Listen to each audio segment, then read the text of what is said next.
And so I'm going to start from the beginning of how I got like into glass blowing and come all the way up to the point of where I'm at now here in Charlotte, North Carolina, in my own studio.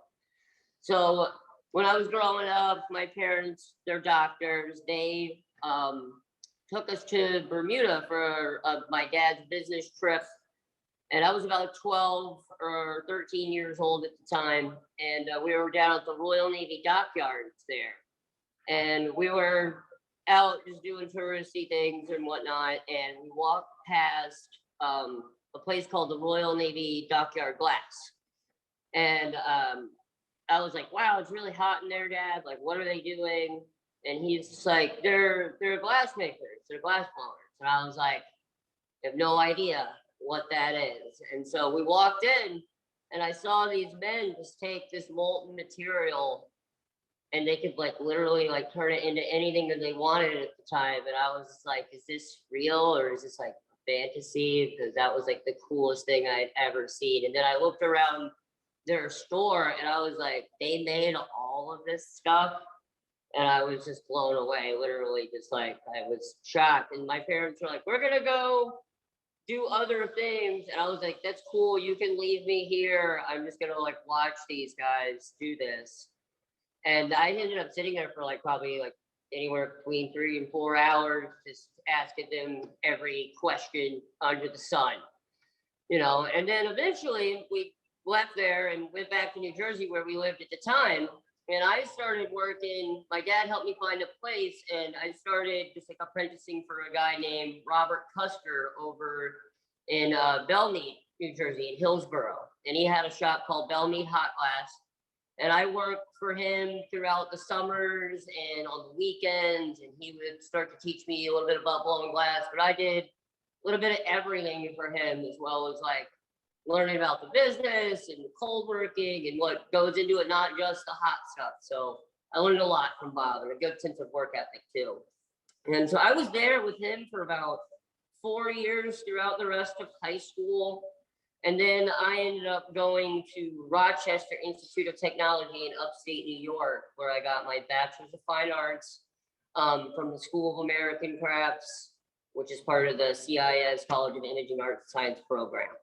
I graduated from there in 2010, and I went back to my hometown where I was born in Kentucky, Louisville, Kentucky.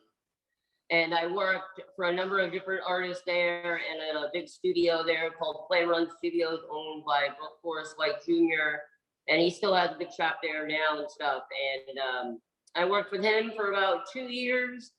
And then I decided, you know, I was getting a little bit more grasp on things and kind of figuring out what I wanted to do with all of this. I remember Bob had like a wholesale production line and a big gallery and his own shop and everything. And I was like, I want to be able to do that. And so I ended up moving away from Kentucky and moved back to Pennsylvania, in Reading, Pennsylvania, and worked out of a public access facility called the Goggle-Works Center for Arts for 5 years while I started to build up the Hot Glass Alley business and go to the wholesale shows. That's when I started going to Peters Valley and doing the whole retail, like craft show circuit and everything. And I did that for well over 5 years, still did all of that stuff. If I could come back to Peters Valley, I would, you know. And so after that, I was like, okay, I'm kind of like maxed out this space. Like they wouldn't let me rent but like a certain number of hours a week, and I couldn't use all of the equipment that I wanted, like because I had to share it with other people, which is totally understandable. But I was like, I gotta expand and move on if I'm gonna keep doing this. So that's when I ended up talking with my mom and my dad and told them everything, and they've been super supportive throughout this whole thing. And they were like, okay, here's what you got to do. And so I started working with the Small Business Administration and got a small SBA loan through our bank with them. And they were able to help like get me here to Charlotte. And I went to a number of different cities and places before I ended up actually coming here. And then once we decided this was it, we started talking to the Chamber of Commerce and everybody down here, and we found a building. And about 3 years ago is when I was officially allowed to open up the doors here in Charlotte, North Carolina. We're the only glass blowing shop in Charlotte, North Carolina. Nearest place is either like the Penland School of Crafts up in the mountains, or in Asheville, there's a few, and Star, North Carolina. So we're in this huge city and we're the only ones.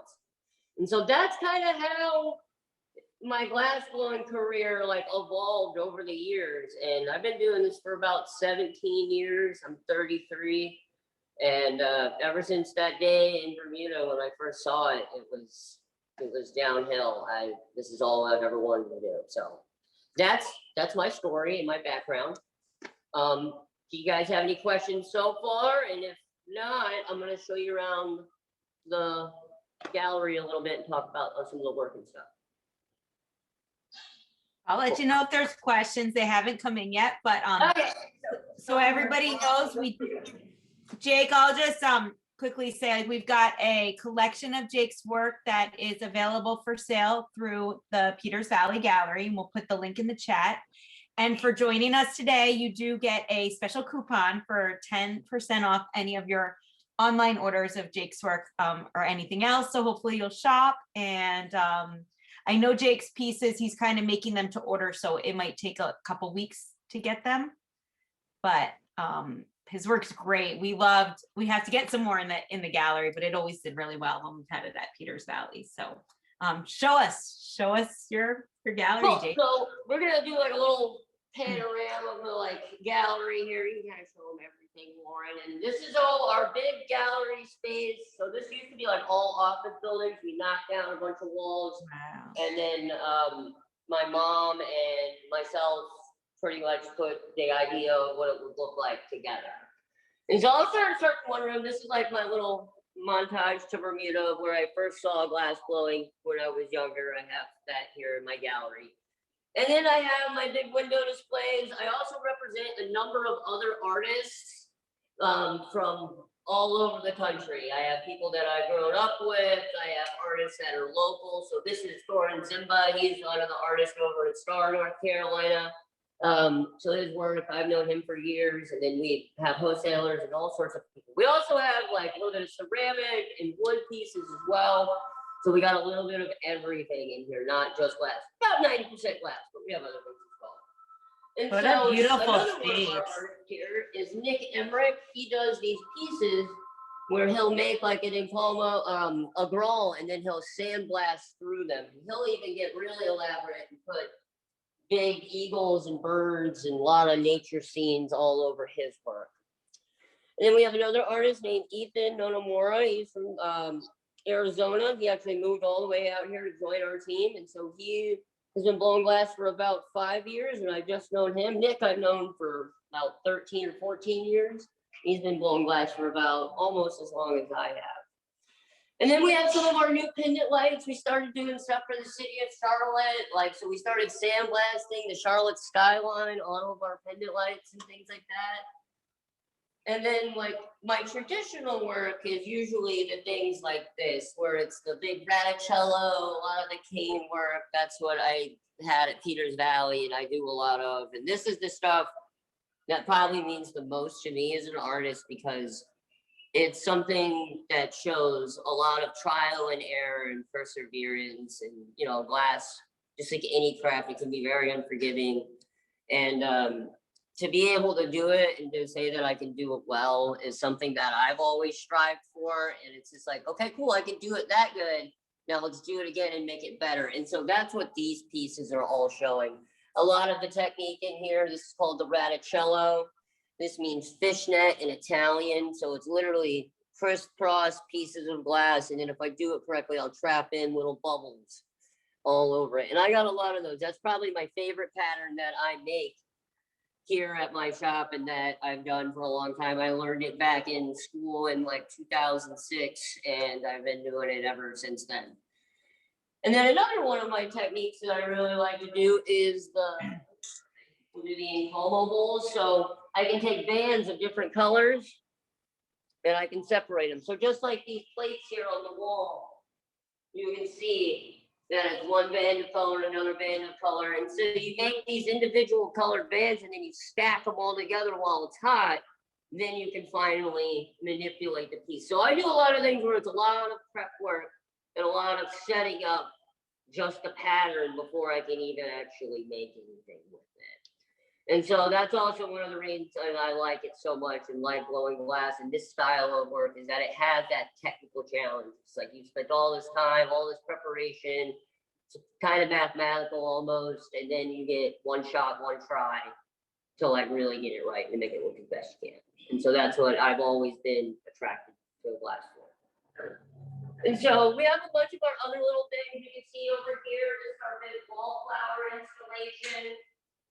We were put up in a art pop, which is a big art fundraising thing and to bring art awareness to the city of Charlotte. And they gave you like a big billboard and a big show and they advertised us all over. And so I was lucky enough to be chosen for this piece. It's called our Rainbow Wallflower installation.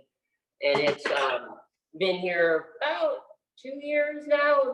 I put it up 2 years ago. And then, so this past year in 2020 is when I won the art pop thing. And so we have a little bit more of our other things. Like we have some of our smaller items and things like that. We do a lot of jewelry. A lot of people that we represent locally will make their own jewelry. Even some of the artists here, you know, they'll make everything from, you know, marbles and wine stoppers and magnets and rings and pendants and all sorts of stuff. And so this is kind of our gallery. It changes from season to season. So during Halloween, we got all the pumpkins, and then during the holidays, there's all the dreidels and the ornaments and all that other stuff. And so we got a little bit of everything. We're always changing up. Lauren and Catherine, the girl behind the camera here, are always helping me keep it fresh and keep me in check on that stuff. Any questions so far, or can we go on to the next room? I'm going to kind of take you into the rest of our shop. So this is just when you first walk in, you get to walk into the gallery. And if you keep coming back, I'm sorry if it gets a little bit louder. There's a lot going on here. You walk in, this is our warehouse space. So we got a big wall installation that we just finished here. It's on our wall. We just put that up not too long ago. We normally have a big Christmas tree sitting right here, but it is in pieces on the floor because we're cleaning it and we're getting new lights for it. You can also see another one of our chandeliers over here that we've built. And then we got another one in the gallery, which we'll show you again in a little bit. So if you keep walking, you can see this is Ethan Nonomora right here. He's one of the artists that I was telling you about. He's giving a flame working lesson to one of our artists, our customers. And then you got Nick Emmerich here. I've known him for a long time. He's in the metal shop, fab corner, and working on stuff for us. So we also have a lot of events that we do. We did date night last night where people can come in and they can see us and try out the glass blowing process, and we work with you one-on-one to help create anything from an ornament to cups, bowls, you know, vases, paperweights. And so we have a lot of that. That's kind of what this is. They put tablecloths out, put out wine and food, and do all sorts of things. So that's what this space is used for. If you keep on coming back here. So we do have a question that came in. Jake, we have a question. So What's the Arlene question? she says that your pieces are lovely and she wants to know how you recommend that you would clean them. How I clean them? I usually use like, you can use Windex, but I use like stuff that you can also buy. It's called Spray Away. And it will like doesn't leave a lot of streaks. I get a dustless cloth, you know, and go from there. And now if it's if I gotta get inside of it and it's got say a small opening where you can't get your hand, I usually get like a wooden dowel rod and then tape that cloth on there and I go in and clean out the inside of things and then rinse it out real well. Then usually the vase or a cup or something, I put it upside down. I don't put anything in the dishwasher. So our glass isn't like Boro or Pyrex or kitchen cookware. It's not made to withstand dramatic temperature changes. I mean, you can put ice water in it, but I wouldn't put hot coffee in it. it's just gonna thermally shock the glass. So I avoid the dishwasher. I usually clean anything and everything that we got by hand. So but you can use regular like soap and water on something that you would have served food in. Like you could use Windex for a decorative item, but then just clean it like you would a regular dish if you had like a bowl that you had for food or something. Like you're not going to serve dinner in your pieces, but you might have like fruit in a bowl, right? Something like that. Yeah. Cool. All right. So now, this room that we're in, this is our hot shop. And this is where we actually manipulate the glass while it's in that molten form. And I'm going to kind of take you on a little tour of the hot here. He's actually making a glass heart, which I'll make one for you in a little bit. You'll get to see that. So follow me this way. We're going to go over here first.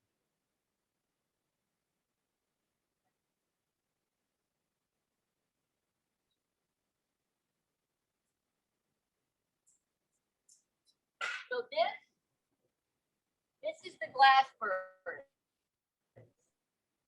This stays on 24 hours a day, 7,100 degrees Fahrenheit. And this is pretty much the heart of my shop. So this can hold up to 400 pounds of molten clear glass at any given time when it's completely full.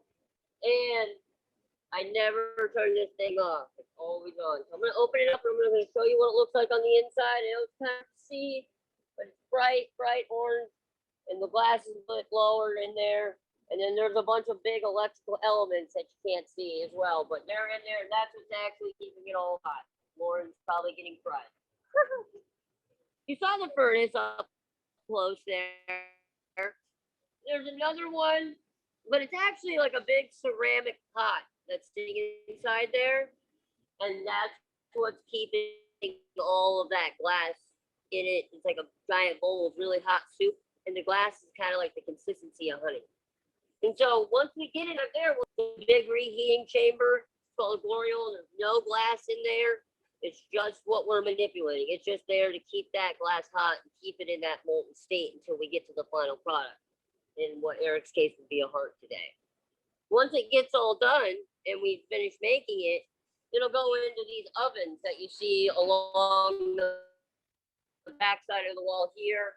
They're kind of like all over this whole backside. And those sit at around 900 degrees. So now that you've seen where we make it all hot, we come back over to here. Jake, what We have a those ovens?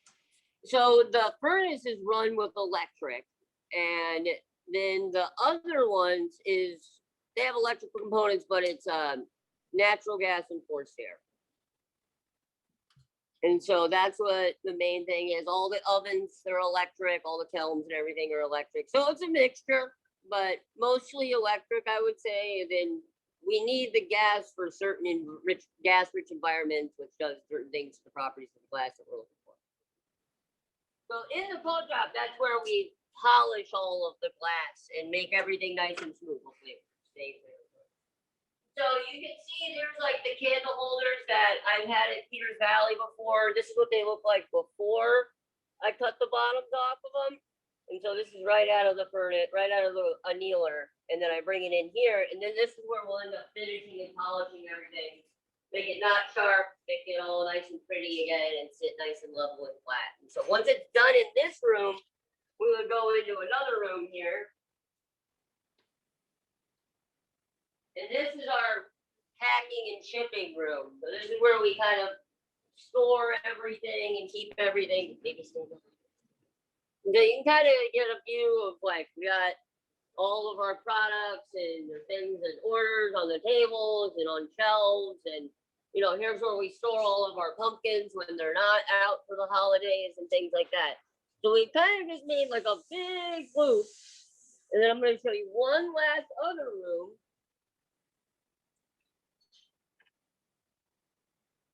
And so this is our like wholesale room where we keep all of our products that we get photographs of and like our examples.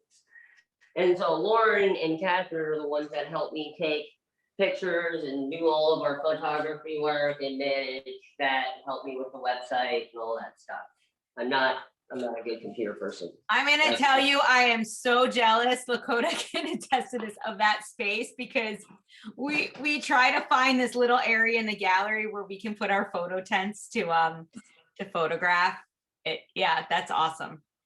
Yeah, it was nice because it used to be like in my bedroom and it would just like take up so much space. And I was just like, oh, I can only get pictures at like a certain time of the day because of the windows and stuff. And I was like, this is a nightmare.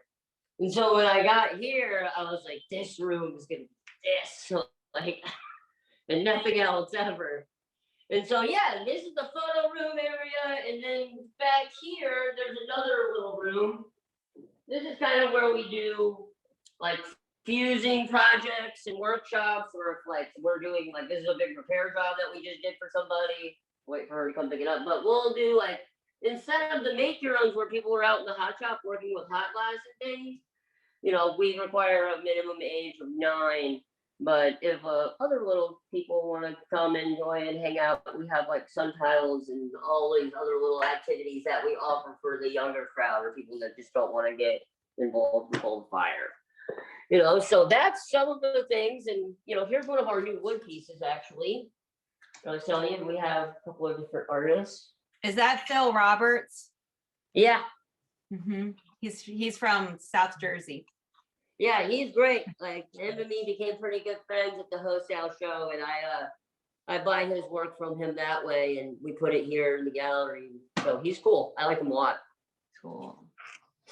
And so now we're coming back into the gallery space, and then here we are back in our gallery and everything. And so now the next thing I want to do is I'm going to go make a heart for y'all. And like I can answer questions or you can ask Lauren or whatever if I'm unable to answer, but it won't take but maybe like 15 minutes for me to make it or so. Is that okay? It sounds good. Let's just see how the connection is, because if we can't really see what you're doing, but let's hope we I'm can. going to also try, and we're in the warehouse back there, but I'm going to try and open up some of the other doors and see if that helps too. Okay. Like, I got Sounds big good. bay garage doors that we can open. So If anybody has questions, like I said, feel free to put them in the chat. This space is incredible. Wow. It's thank awesome. you. It's about awesome. 10,000 square feet. Wow. Yeah, Amazing. and so it took a lot to get it all reorganized and back to where we were like our vision of it. Like I said, it was like this weird office space place, and there was like an MMA thing in the back or something. I don't know. There's all sorts of stuff here. So we transformed the whole thing, and then we built that huge add-on where the hot shop is. Yeah, we added that section of the building on when we got here. And so, Wow. yeah, it is a journey. A lot of red tape.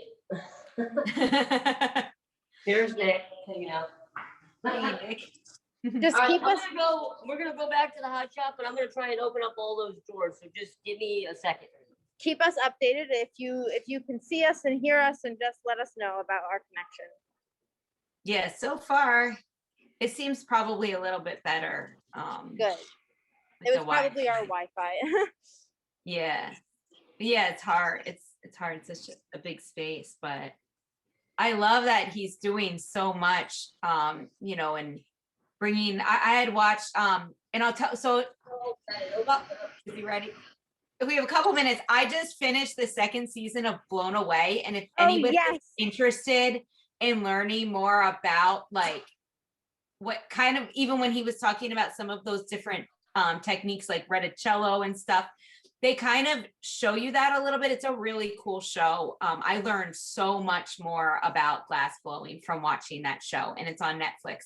So I highly recommend checking that out. And the other thing I had watched is Jake, I think, because I'd seen Jake, we just kind of participated in this virtual wholesale show, and there was a video where he was interviewed by his local television channel and showing like different groups that were coming in, and you did like team building exercises. And I love that you had like you know, you could have kids come in, and I think it's amazing to have that component as one of the aspects of your business. So I think that's awesome. We do have a question. Yes. Denise is asking, how hard is it to blow glass, and do you have to blow with consistency of breath? So it's actually not, it takes okay, well, the blowing part isn't that hard if it's hot. So if the glass is really hot, think of it as like blowing up like bubble gum. You know, you don't have to have a lot of air pressure. Now, if the glass is like really cold, you can blow as hard as you want and nothing's gonna happen, you know? Now, so as you first pull it out of the furnace, you know, is when it's its hottest. And then by the time we work with it a little bit, you know, it starts to cool off. And so you might not want to blow right away, you know, so you don't lose control of it because it gets super thin and it's just like water, you know, but you also want to be able to blow and like control that. So you it's like a balance. Sometimes you want to do it while it's really hot. Sometimes you want to do it when it's like kind of colder. But overall, it's not hard to add the air pressure. And sometimes you blow consistently, and sometimes it might be a quick little puff, you know. But yeah, it's not difficult, you know. And usually, we work as a team. So Eric, when I'm making this hard, you know, he'll be around just asking if I need anything. But we're not blowing anything on this one. This is like a sculpting thing, but you'll get to see me do a lot of it. That was one thing that I learned. Jake, I was saying while you were opening the doors, I just finished the Blown Away show, and I learned so much about glass. And one of the most interesting things I think about glass as a medium compared to some of the other craft mediums is it is like collaborative. Like you need a team, right? You need assistance. It's not, you kind of can't do it as one person. Maybe you can do some things, and maybe you can speak to that, but yeah. And that has its own set of challenges in like how you communicate with the people that are helping you to make the work. And so I find that really interesting, that's a whole skill set in itself of just working with other people to make the work. I would say it's like a team sport for sure. I mean, this is one of very few like crafts where you actually are like, I have to like really rely on this person knowing what they're doing and being at the right place at the right time and the timing, and then them anticipating and knowing what I'm looking for and them telling me what they need from me. You know, there's a lot that goes into it, and the bigger it gets, the more people will have. So like at times, if I'm making something really big, you know, it'll be me, Nick, Eric, and maybe Ethan or another person, you know, or whatever. This way we got people protecting other people from the radiant heat. People are opening up the doors. People are blowing. People are helping turn because it's so heavy. You got to keep it turning the whole time. And so you'll have a lot of different roles for people. And now the person that's like, person sitting in the driver's seat is called the Gaffer. And they're the like kind of the conductor, like they're helping you do this and that and this, and then everybody kind of marches to that beat around them, you know. And so that's another reason I like it. It's just like everybody's got to be on the same page. So it's kind of like a super awesome victory when you get it and it all works out. And everybody's like, yes, we did it. You know, so that's awesome. That's so cool. So cool. Alrighty, are you ready for me to go ahead? Sure. All right, cool. I'm gonna start.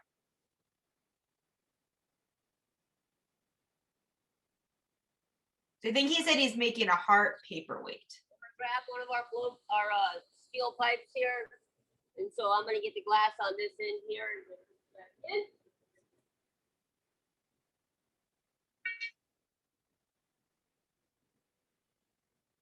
Okay, he's making a ribbon heart. I just got that first gather of glass out of the furnace. This isn't really enough to make anything that I'm trying to make right now, but you can see that it's still like super hot. So if I just stop turning, it's just gonna fall to the floor. So I gotta keep it turning the whole time. I'm gonna go back in there though in just a second after it cools off a little bit, and I'm gonna get a little bit more glass. And you can see now it's starting to slow down. It's not moving nearly as quickly. It takes a long time. Okay, I'm gonna go get some more. And I think Jake said before, like, it's that consistency of honey, right? I did that. I once did like a demo with a lamp bead, and I can attest to that. It's kind of that viscosity, and so you have to keep moving it. I'm gonna roll it in what's called grit. So it's crushed up colored glass. I just started out with clear glass. And I'm gonna roll the colored glass in here. I'll do it, and it kind of sticks to it like sprinkles on a cake. So there it is. That's just white. I'm gonna get some more white.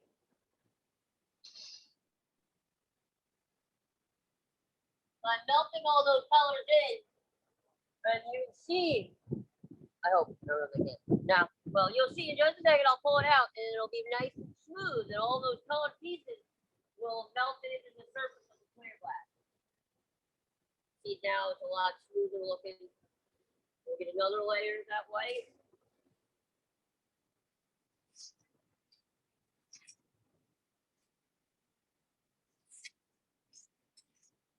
You're gonna get it. A fresh layer. Melt that in.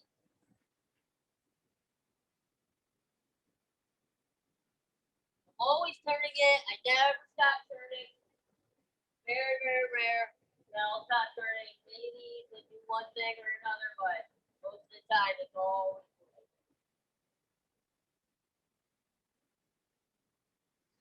Here it is again. I'm gonna get a little bit more white, a little bit of a finer one here. No, you're fine. So somebody asked, what is the purpose of the foot pedal? The white speckles are starting to add the color. The foot pedal. Huh? So what is the purpose of the Oh, foot pedal? That is so I can move the yoke in and out. It makes it easier. So if I have to deal with it back here and stick it really far in, it's kind of like I'm holding on to a fishing pole. So I can slide that forward and it kind of takes the weight off. And then it's a lot easier for me to control it, turn it, keep it on center. And if you missed this in his all the tour, the furnace that he's using now, it's called a glory hole, right? And Yes. that's, so the other one, like you start with the one with the molten glass, and then this is really where it's just heating, Mhm. heating the glass, the forge. So now I'm putting purple on there. So the purple is a transparent color where the white was opaque. And so now that purple is going to stand out. Kind of if you took like a highlighter and put it on a white piece of paper, it's going to make that purple stand out a lot brighter now. And I'm going to do a few more layers of that, really make it a nice purple color. And then we get one more layer of clear glass on top of it before we turn it into the heart.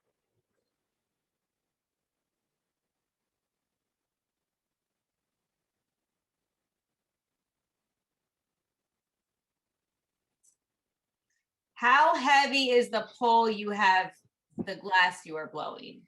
How heavy is the pole? The pole weighs about, I don't know, maybe 3 pounds, and then the glass on the end is about, right now it's maybe a pound or 2. But since it's so far away, like it feels like it's a lot heavier. Like, so it is about 4.5 feet long. So what would be like 1 pound would feel like 4 pounds, you know? So think about it like that. You know, so by the time I'm done and I got all the glass on here, I'll have probably like 3 or 4 pounds. So it'll feel like I'm walking around with like 15, 16 pounds of glass, you know, on the end of it. But it's, you know, that's just due to the leverage that you're holding it on. So now I've gotten all the colors on there. It's all melted in. I'm gonna smooth it out here on the table first. Kind of changing the shape and the profile of the glass. Smooth it all out here. He makes it look so effortless. So I'm gonna get ready to mark off it. Then I'm gonna let it cool off before I go back into furnace, you get more glass. So we're gonna walk back over.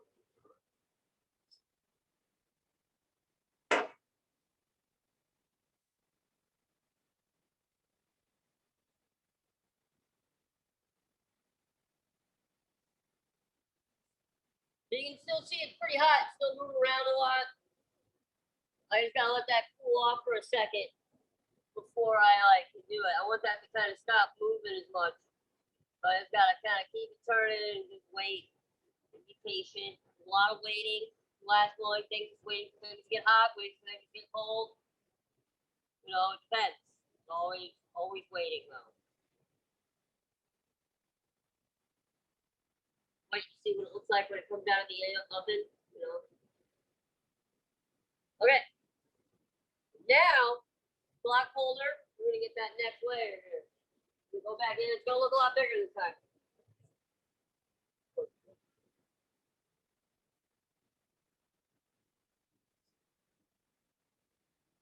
I'm just letting the extra glass fall back off into the furnace that I don't need. I don't want to make it too big.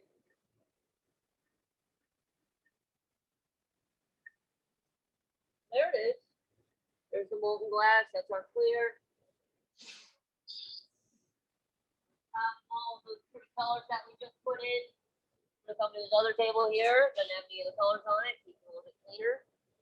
I'm gonna start to shape it into what will be our heart here. So right now, I'm just getting it set up for what will be the pattern. So I got all the color. Now I'm gonna put the pattern on it. We call this our ribbon pattern. You can probably see some of the hearts on the Peters Valley website there. Yeah, we have a link of that in the chat, actually. Use a little tool called a jack. Put a little line there. I'm gonna dunk this in the water here. Water. I dunk that in there. Start to cool it off. And I'm going back into more heat. I'm gonna do that a couple more times before I pull it out. It's gonna look like a big rope. And then I'll twist it up and kind of braid it together.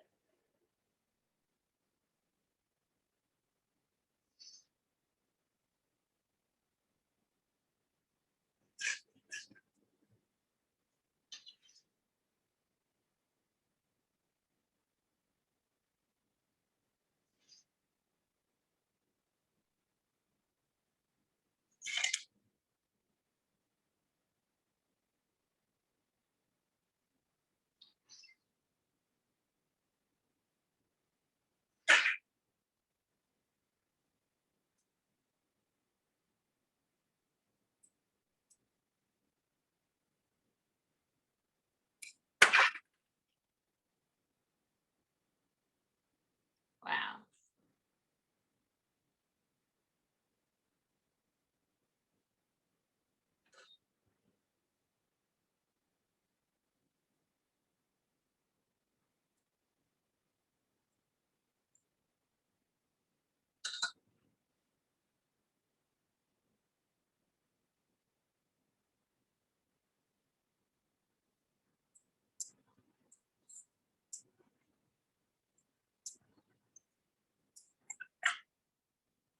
I just made that rope and I knotted it all back up, moved it together there.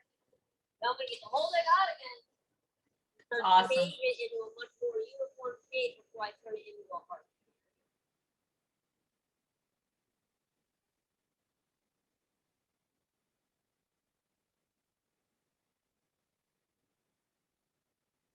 It was really interesting. Very cool.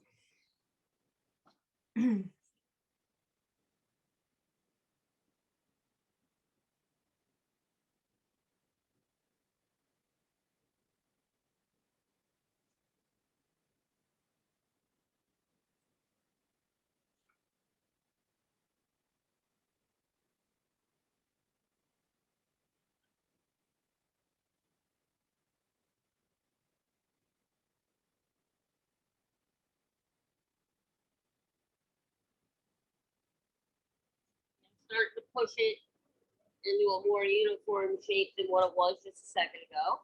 I'm gonna do that again.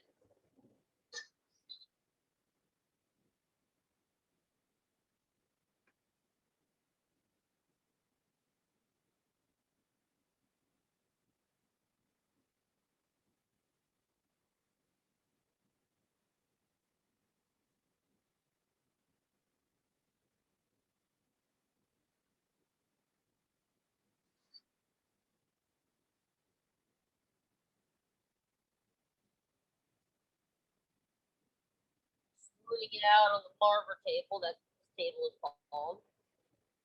That means marble in French.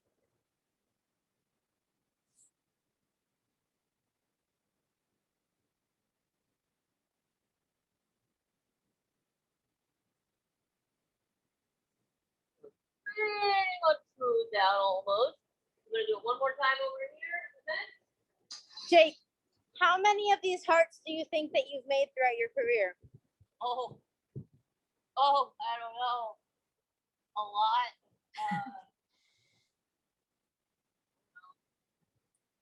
Thousand, maybe more. Over 1,000, probably. Marcia says that she has a dark teal one and in her home, and every day she looks at it, she thinks of you. Oh, thanks, Marcel. You're the best.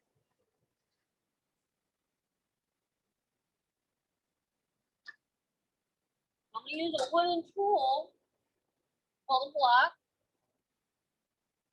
It's really giving it its final, like, little smooth out before we start to go for the heart shape. So now you kind of see the pattern in its entirety there.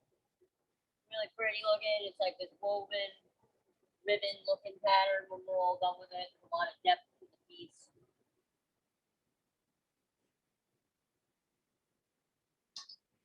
Like that.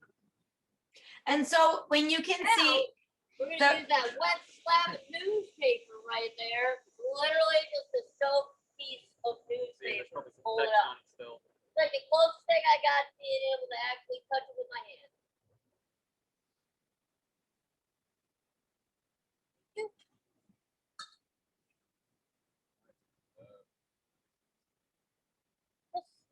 Yeah.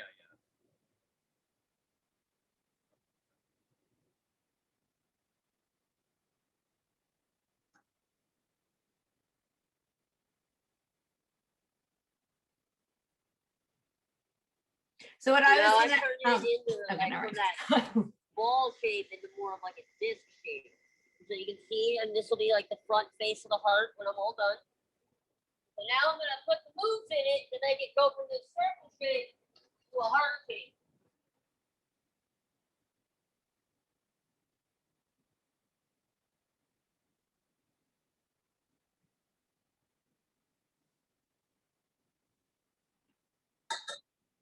Find a spot, I'll make a crease in it.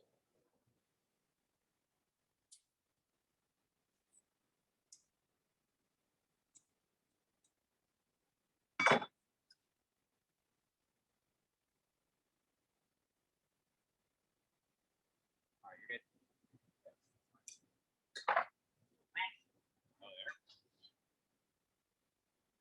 So I made a crease. Now I'm gonna give it its little tail.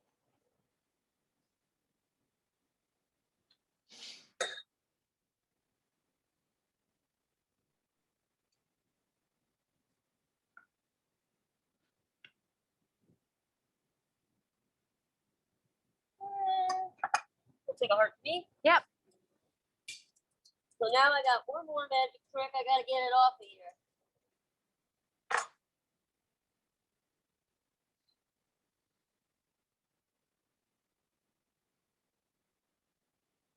I think they're cleaning off our tweezers for us.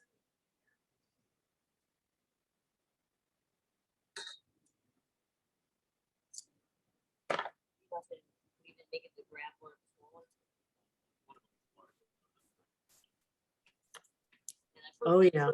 Do you remember when we went to that? Wait, I gotta make sure Bouncing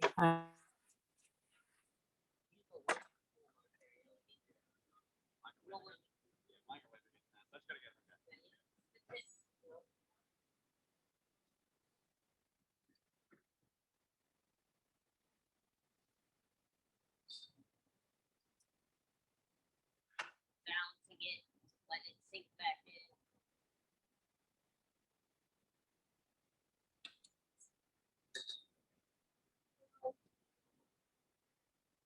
Now our heart is done. Now I have to like sit here and wait with it and let it cool off. But I'll hand it off to Jared so we can keep going here.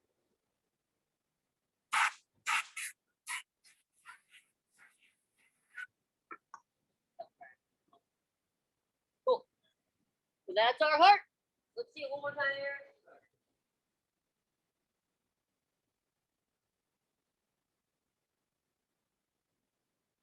There it is. Beautiful. Now you've seen the entire process of a heart and everything. So, yeah, that's that. Let me take these off and put my regular glasses back on.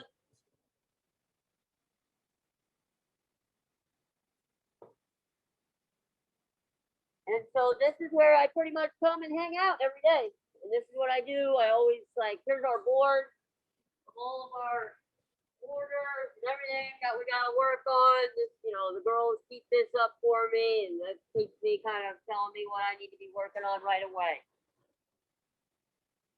So yeah, let's go back up front. I can finish answering questions for anybody that has them. And if anybody, if you see any of the pieces on the website and you want to see them, you know, hold them up for scale or anything like that, or ask about them, please feel free. And we can, Lakota will paste that link again if, for easy access. I think this one's on there, right?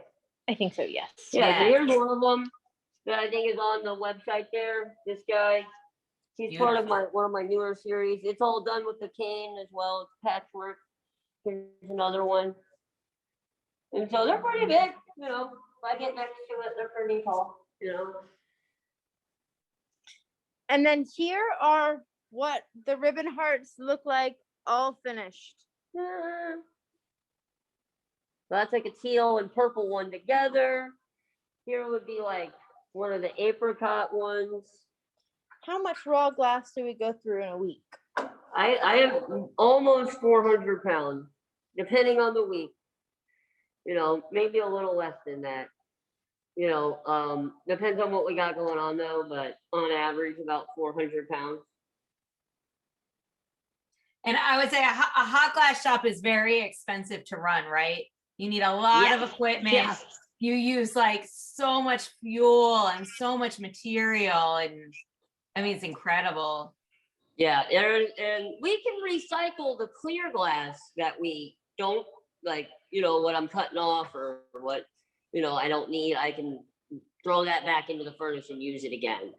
And then we have a lot of other people that will come and they'll try and take like some of the scrap things that we don't want, and they'll use it in their own things. Like I've seen some people put them in resin and like put them in the bottom of their flower pots and all sorts of stuff.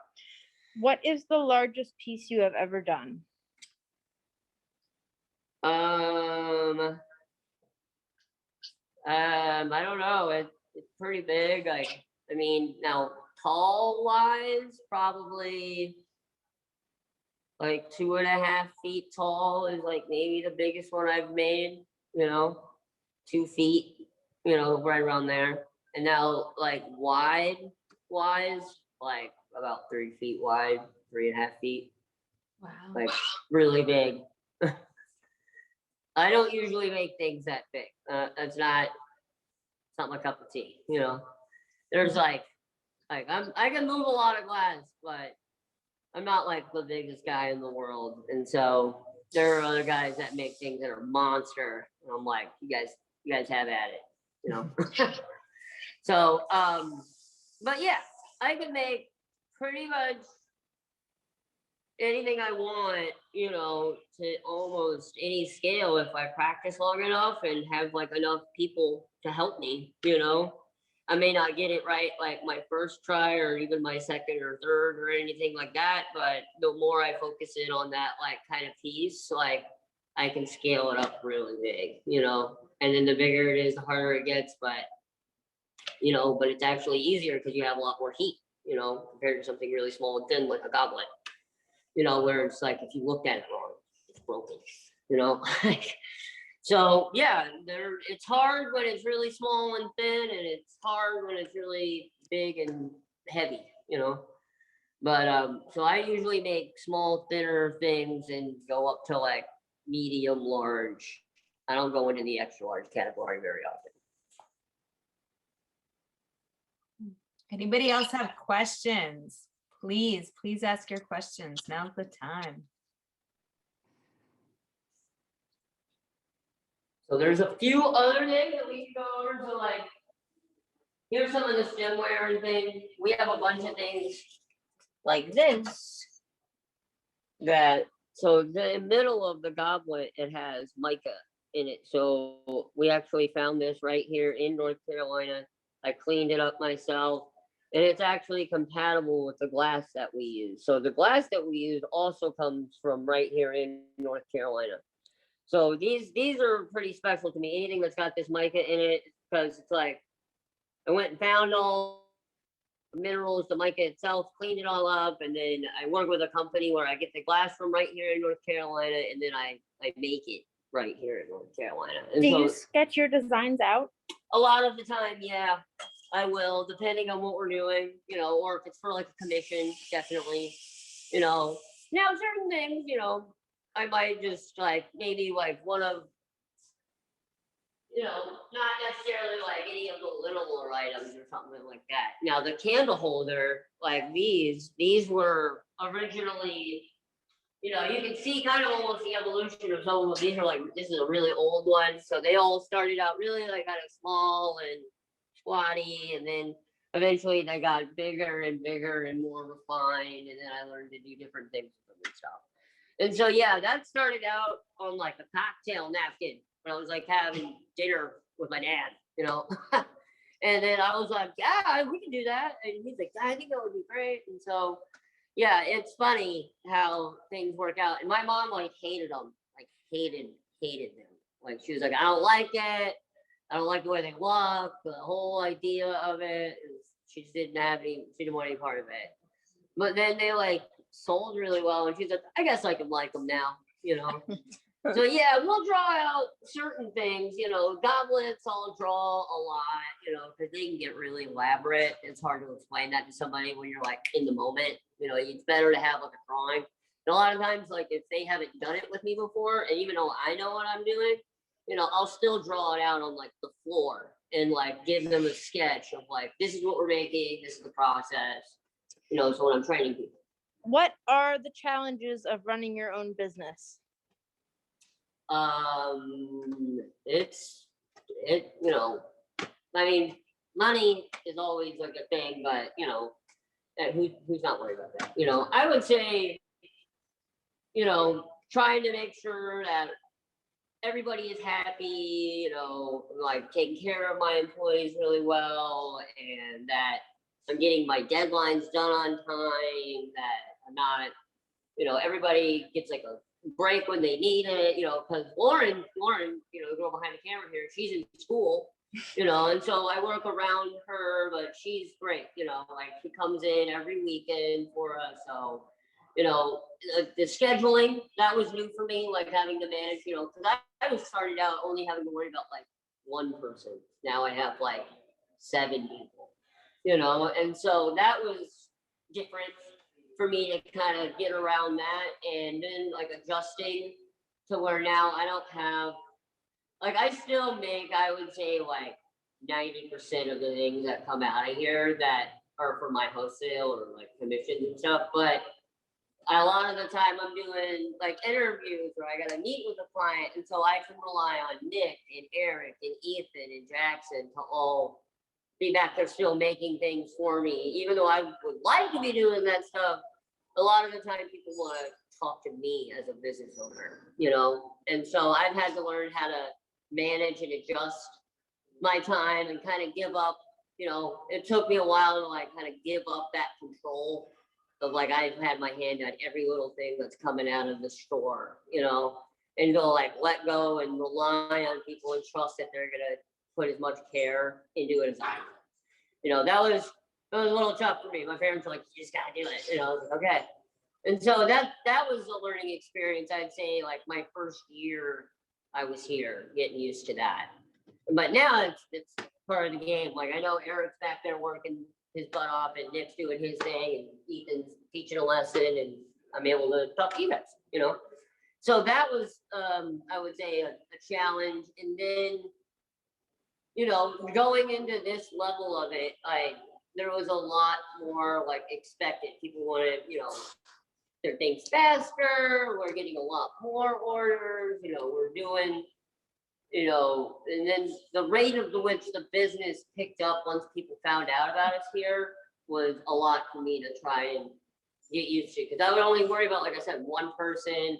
I would rent time in a facility that I didn't have to maintain it. Someone know. said, "What great parents you have." They are amazing. There's my mama right there. There she is.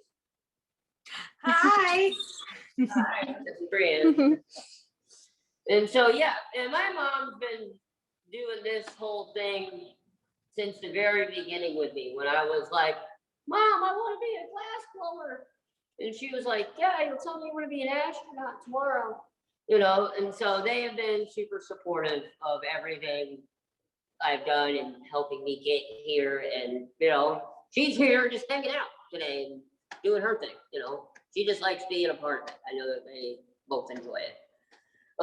So yeah, that, you know, I would say working with families is tough in business. I'll give you that, you know, my mom's like, what are you saying?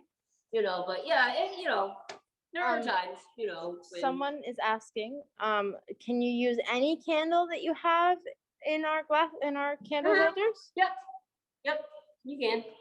And as long as it fits in there, yeah. We utilize the round candle to complement the shapes that go with them. We do, when you make an order, we do include a round candle that fits right in there. Yep. And you can buy them in like little packs of 3, you know, and then when it comes out, you just let it melt and then the wax will harden and it just literally just like pops out like a little pop, you know, and you just throw it out and get a new one. Awesome. Well, I think it's so interesting because I think a lot of people just think that artists are just sitting there making things, right? But there is that whole like business entrepreneurial shit that is kind of required. And most artists don't really get professional training in that either. So it's really, I think, something that people don't realize or take for granted about how much of that is required in your job. It isn't just that, like you're saying, like you wish that you could just be the one that's making all day, every day, and your day is caught up doing all these other things that you have to do for the business. Exactly. And like, I didn't, you know, when I was in school, like you're saying, they didn't teach me any of that. And so that's where I ended up getting a lot of the experience, like from Bob when I grew up. You know, when I first started watching him, and then in school, like I didn't really know, like they just were like, yeah, we're gonna teach you about conceptual art and like how to be good at like blowing glass, but they didn't say, here's how you market yourself as an artist. I know. Sorry, my mom's trying to talk to me in the back. Anyways, but what she's saying is like when I started doing the wholesale thing, I would go with people and help them set up their booths and watch them sell and talk to customers. But then while I was there was a thing called the Art Business Institute. And I ended up, it was like a 4-day, like pretty much like college class. And you're there for like 8 hours. And they went over anything and everything about like succeeding in like the art business, you know, and trying to like market yourself and have like a production line as well as like your fine art, you know, you got to have a little bit of everything, you know, almost. And so I think even Lauren was telling me just this morning that her professor was just like, you know, it's great that you're doing all these big, awesome sculpture pieces and that they're like getting recognized, but you should definitely have like another item or 2 that you can like focus on and sell, you know, a lot more regularly, which I think is really good advice as a teacher, because like my teachers never mentioned that. I love my teachers to death, but they didn't, you know. Have you ever gotten any of your work into any museums? I think like the Smithsonian has some stuff, and We were in the Chicago Art Museum. I think we were there for a while. Yeah, a few places, you know. And what is your favorite piece? My favorite piece is the Radicello pattern. This pattern again. So I make it on a lot of things, but like this this pretty crisscross pattern. So I don't know if you can see it, but what he was saying is in between those like green crisscrosses is tiny air bubble. We can go to this Yeah. one, maybe, maybe.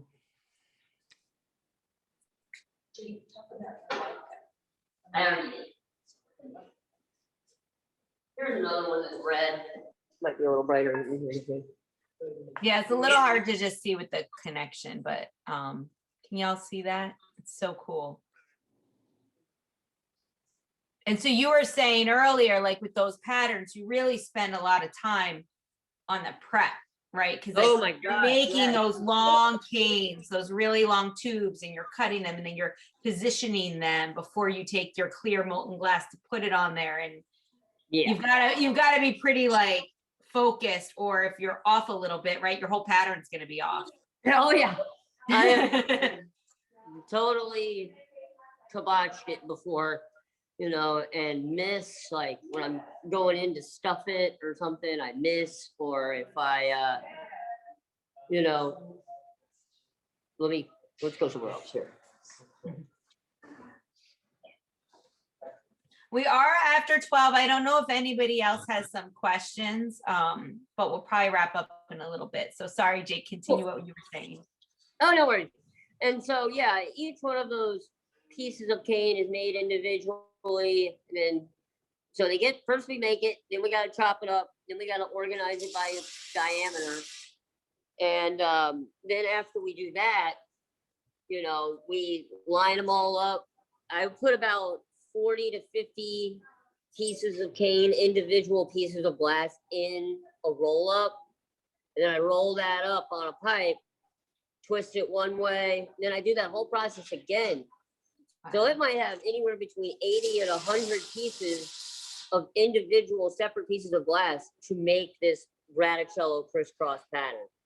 And at any point, like if I miss the roll up, I don't have the right diameter, or I miss the actually stuffing it where I stick the two together, like you're saying, it could that be the end of it, and I'm done for, you know.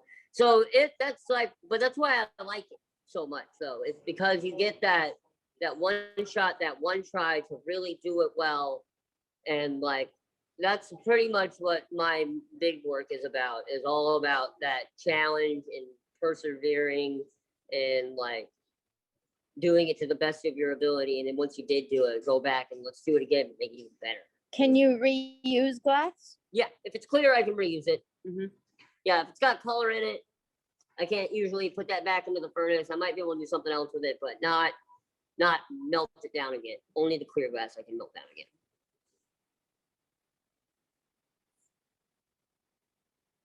Okay, cool. Any other questions? Now's your time. And like we said, we're giving a 10% off coupon. So Lakota can put that information in the chat again. And now's your chance to get some of Jake's work with a little discount. So that was an awesome demo. Renee says, excellent demo.